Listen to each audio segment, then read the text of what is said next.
আচ্ছা মা, এই একটু প্রখ্যাত চলচ্চিত্র নির্মাতা মৃণাল সেনের জন্ম শতবার্ষিকী উপলক্ষে তার বায়োপিক বানিয়েছেন সৃজিত মুখার্জি।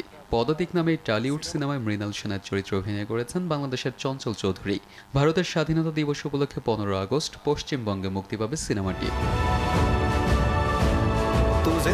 এবার জানা গেল পশ্চিমবঙ্গের সঙ্গে একই দিনে বাংলাদেশের হলেও দেখা যাবে পদাতিক।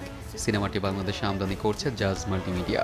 গতকাল প্রতিষ্ঠানটির ফেসবুক পেজে পদাতিক মুক্তির ঘোষণা দেওয়া হয়।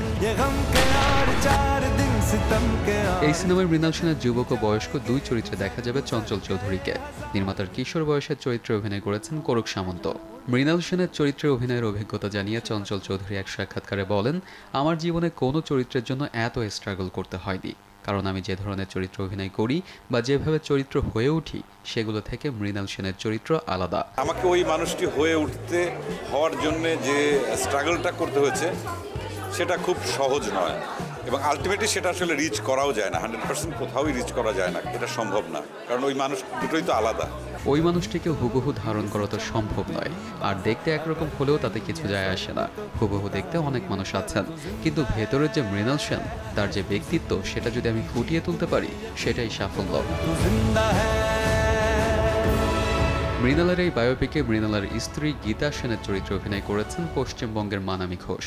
পুত্র কুণাল সেনের চরিত্রে আছেন সম্রাট চক্রবর্তী। গতকাল পদাতিকের নতুন পোস্টার প্রকাশ করে প্রযোজক ফিরদাউসুল হাসান জানিয়েছেন, পদাতিক মুক্তির ঠিক 1 মাস আগে আগামীকাল প্রকাশ পাবে সিনেমার দ্বিতীয় গান।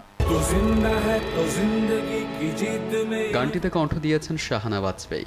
এর আগে সোনু নিগম ও অরিজিৎ সিং এর কণ্ঠে এসেছিল সিনেমার প্রথম গান তুঝি। ARM সাদাত, দেশ টিভি।